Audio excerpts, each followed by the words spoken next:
भूर्भुवः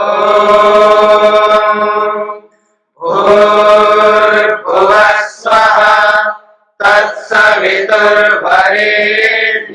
भर्गो देवस्य धीमहि धियो यो नः प्रचोदयात्।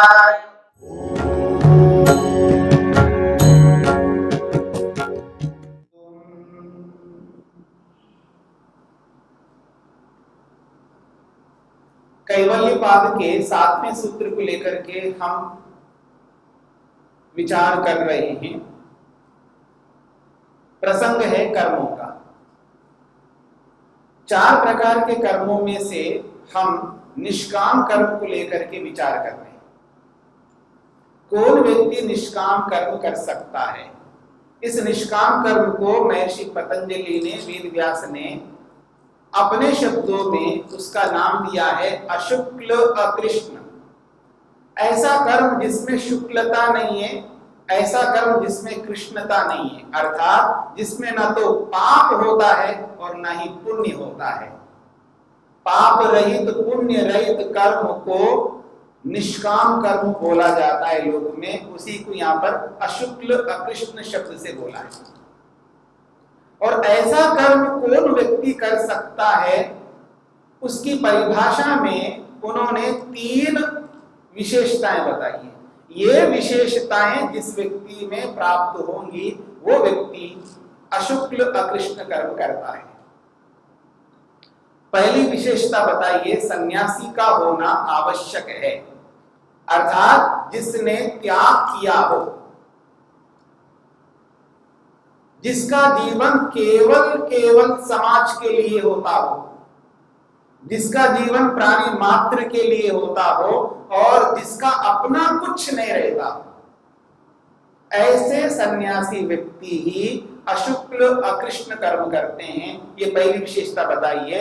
दूसरी विशेषता बताइए, जिसके जीवन में किसी भी प्रकार का कोई क्लेश ना हो, वो कभी गुस्सा ना करे, कभी लोभ ना करे, कभी ईर्ष्या ना करे, कभी अहंकार ना करे, कभी भी किसी भी अविद्या से ग्रस्त ना रहे, कभी वो शोक ना करे, कभी हताश निराश ना रहे, कभी उसके जीवन में असंतोष दिखाई ना दे, सदा प्रसन्न रहे, शांत रहे, तृप्त न रहे, निर्भीक रहे और स्वतंत्रता में रहे। ऐसे व्यक्ति को यहाँ पर कहा जा रहा है वो क्षीण क्लेशी होना चाहिए, जिसके जीवन में किसी प्रकार का कोई क्लेश ना हो।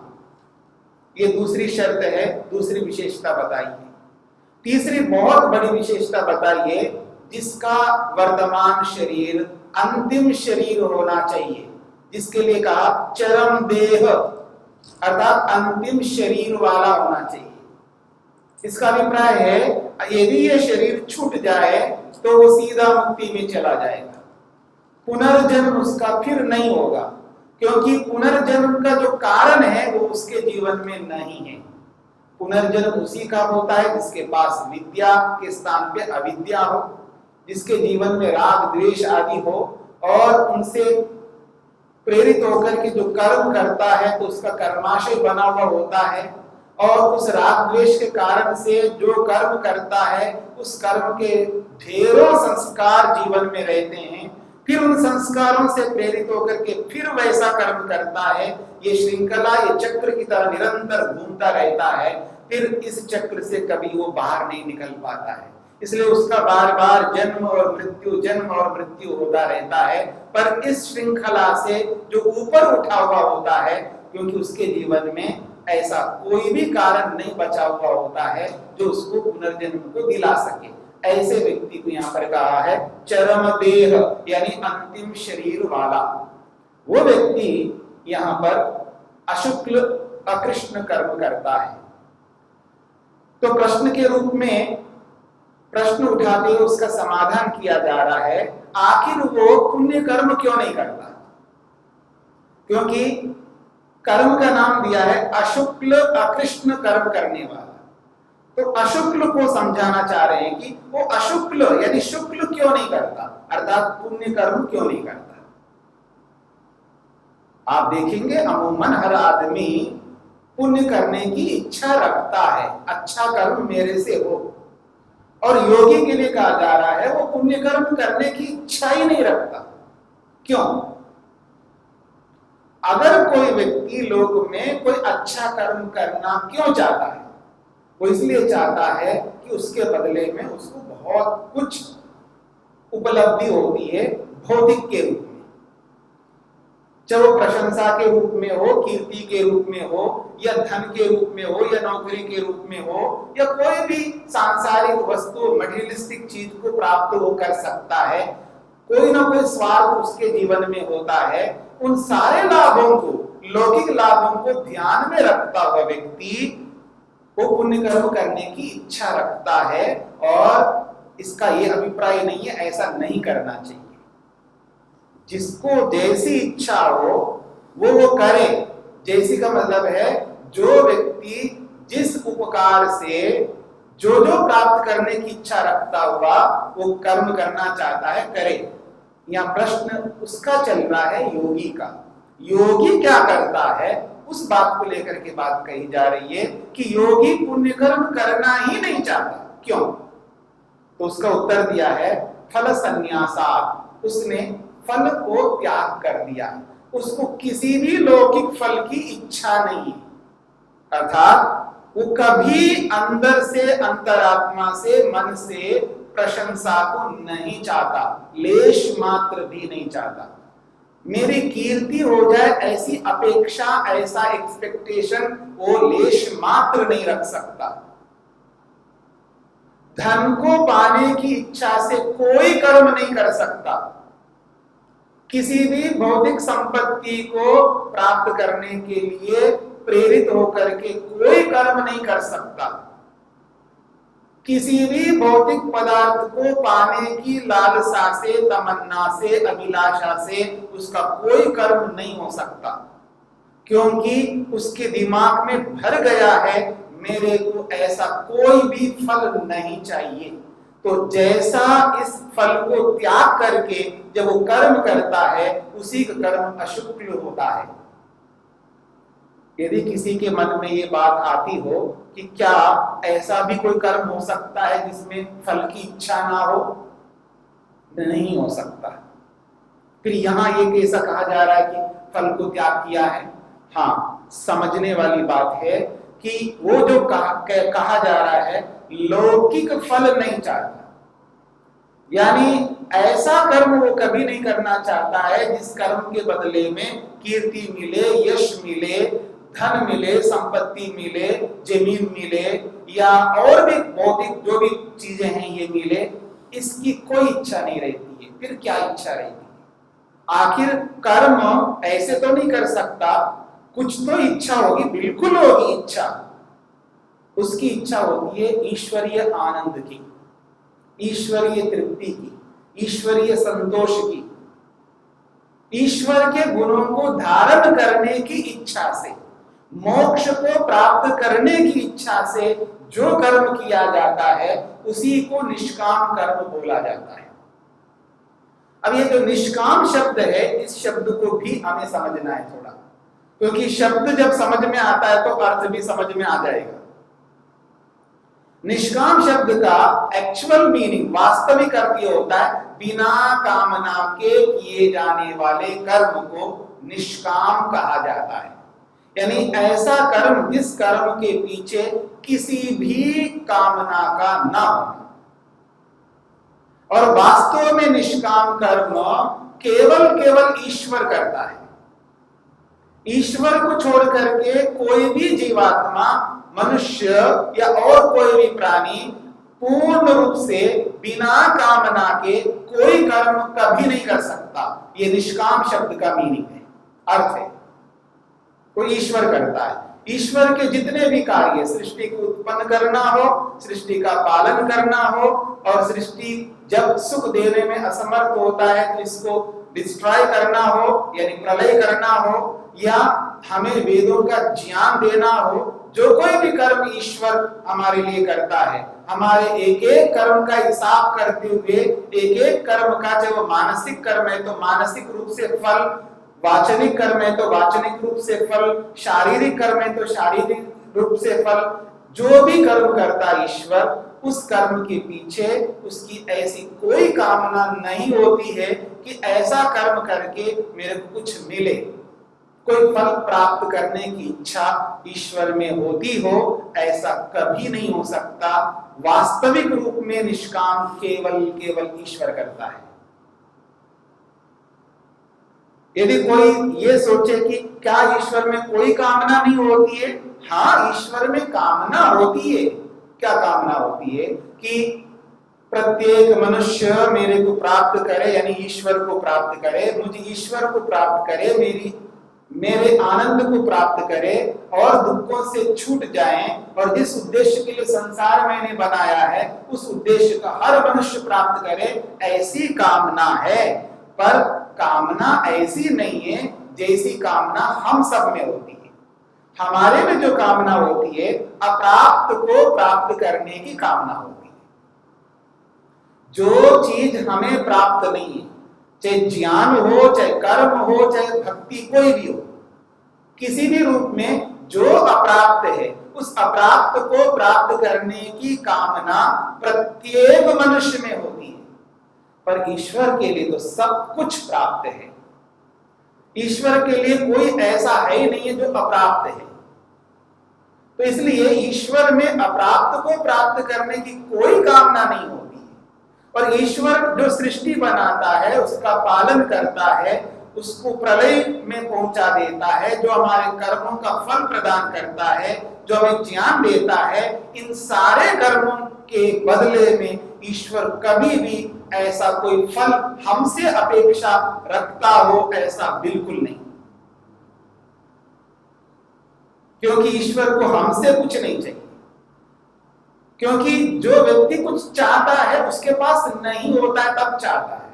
धन नहीं है तो धन चाहता है व्यक्ति, मकान नहीं है तो मकान चाहता है, नौकरी नहीं है तो नौकरी चाहता है, सुख नहीं है तो सुख चाहता है, तृप्ति नहीं है तो तृप्ति चाहता है। जो नहीं है उसको प्राप्त करने की कामना, इच्छा, अभिलाषा प्रत्येक मनुष्य में होती है। कोई ऐसा मनुष्य नहीं है जिसके जीवन में कोई कामना ना हो। किसी को लोक को प्राप्त करने के लिए, लौकिक वैभवों को प्राप्त करने के लिए, मटेरियलिस्टिक चीजों को पाने की कामना है, तो किसी को ईश्वर को पाने की कामना है। कामना दोनों ही कामना है।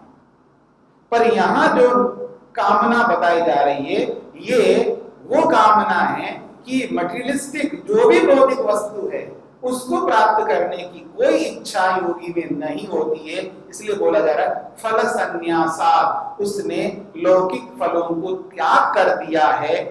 चाहे वो पुनर्जन्म का फल हो, चाहे वो स्वर्ग का फल हो, चाहे वो यश का फल हो, चाहे धन का हो, चाहे कोई भी फल हो, सारे फलों को उसने त्याग कर दिया है। इसलिए केवल योगी ही अशुक्ल कर्म करता है। उसके मन में एकमात्र कामना होती है कि मेरे को अपवर्ग मोक्ष मिल जाए, बस इसके अतिरिक्त और कोई कामना नहीं होती है। ऐसे ही कर्म को निष्काम बोला जाता है। दो प्रकार से शब्दों का प्रयोग होता है, एक मुख्य अर्थ में, एक गौण अर्थ में। एक मुख्य अर्थ में शब्द का प्रयोग होता है और एक गौण अर्थ में प्रयोग होता है। कोई कोई शब्द किसी किसी विषय में मुख्य अर्थ में प्रयुक्त होता है और वही शब्द किसी किसी प्रसंग में गौण अर्थ में प्रयुक्त होता है। जैसे नौकरी करते हैं, आज विशेषकर मैं भारतवर्ष की बात कर रहा हूं। भारत में जो नौकरी करते हैं, चाहे प्राइवेट सेक्टर्स में, चाहे कितना ही वेतन हो, कितने अच्छे अच्छे पैकेजेस हो, लेकिन फिर भी आज कुछ लोगों के दिमाग में रहता है मेरे को सरकारी नौकरी मिल जाए, गवर्नमेंट जॉब चाहिए मेरे को, क्योंकि वो परमानेंट है, स्थायी। What is the meaning of permanent? स्थायी क्या होती है? जीवन भर के लिए, जब तक मैं नहीं मरूंगा, जब तक मैं मरणासन होकर के मृत्यु नहीं होगी, तब तक जॉब चलता रहेगा, ये है स्थायी का मतलब। शब्द तो परमानेंट है ना, सदा के लिए, स्थायी। पर ये ऐसा होता नहीं है, सबको पता है। ये गौण अर्थ में प्रयुक्त होता है, स्थायी और अस्थायी।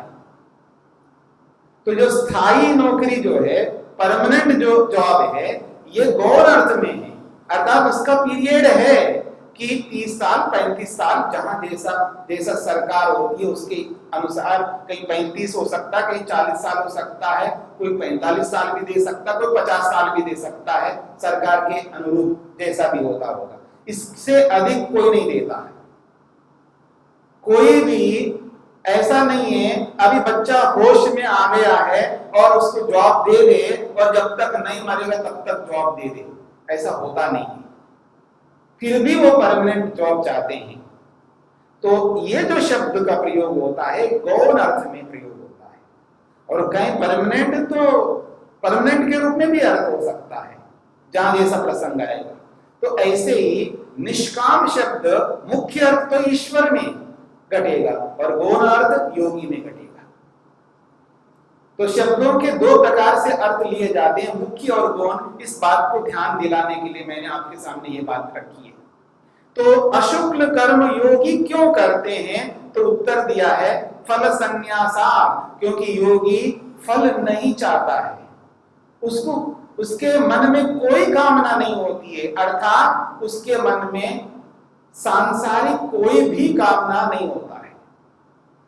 अर्थात संसार का जो भी फल होता हो वो फल उस योगी को नहीं चाहिए। उस योगी को केवल केवल ईश्वर का फल चाहिए, यानी ईश्वरीय आनंद चाहिए, मोक्ष चाहिए। इसी के लिए इसको निष्काम बोला जा रहा है। फिर एक बात कहिए, वो पाप क्यों नहीं करता योगी? पाप करना चाहिए? नहीं करना चाहिए। प्रश्न किया जा रहा है आखिर योगी पाप क्यों नहीं करता? इसलिए कह रहे हैं अकृष्णम, क्यों पाप क्यों नहीं करता? तो कहा जा रहा है अनुपादान, उसको ग्रहण ही नहीं करता, वो दूर से ही उसको त्याग किया हुआ होता है। उसको ग्रहण पहले पकड़ो फिर उसको छोड़ा, ऐसा नहीं है। वो उसको ग्रहण ही नहीं करना चाहता, उसको पकड़ना ही नहीं चाहता है। देखिए जो अतिवादी होते हैं ना दुनिया में, कुछ लोग, बहुत सारे लोग अतिवादी होते हैं। अतिवादी समझते हैं, एक्सट्रीमली कुछ काम करना चाहते हैं, इसको कहते हैं अतिवादी। क्या फर्क पड़ता है? पी करके देखते ना सिगरेट, हाँ पी करके देखता आदमी, क्या फर्क पड़ता है? शराब पी करके देखते, पी करके देखता आदमी।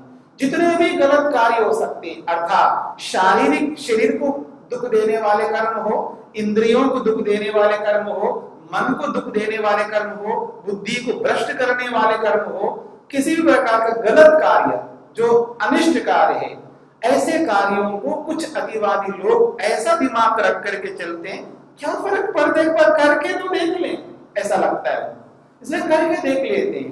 मार खाते हैं तो ठोकर खाते हैं, फिर उभर जाते हैं, फिर उनको समझ में आता है, फिर उसमें से निकल जाते हैं। ये भी एक प्रक्रिया होती है, पर योगी ऐसा नहीं करता है। आ भाई मुझे मार, ऐसा काम योगी कभी नहीं करता। इसलिए कहा जा रहा अकृष्णम, वो पाप क्यों नहीं करता? वो पकड़ता ही नहीं, उसको पकड़ करके देखता ही नहीं। इसलिए कहा अनुपादान, उसके लिए उसने हेतु दिया है कि वो ग्रहण ही नहीं करता, पाप को छूता भी नहीं, इसलिए वो कृष्ण कर्म पाप कर्म नहीं कर सकता। तो दो बातें कही है कि वो शुक्ल कर्म क्यों नहीं करता, तो कहा फल उसको नहीं चाहिए इसलिए नहीं करता, और पाप क्यों नहीं करता, उसने उसको कभी पकड़ करके देखा ही नहीं इसलिए नहीं करना चाहता। इसीलिए योगी केवल निष्काम कर्म करता है। अब यहां पर बात समझने की है कि बहुत सारे लोग भावना रखते हैं निष्काम कर्म करना चाहते हैं, और निष्काम कर्म करना कोई गलत बात नहीं है, और निष्काम कर्म करने की इच्छा रखना भी गलत नहीं है। लेकिन इस भ्रांति में नहीं रहना चाहिए कि उसको ये लगे कि मैं तो निष्काम कर्म कर रहा हूं, ऐसा उसको लगता है पर वास्तव में होता नहीं है। इस बात को भी हमें ध्यान देना है, थोड़ा और समझने का प्रयत्न करेंगे।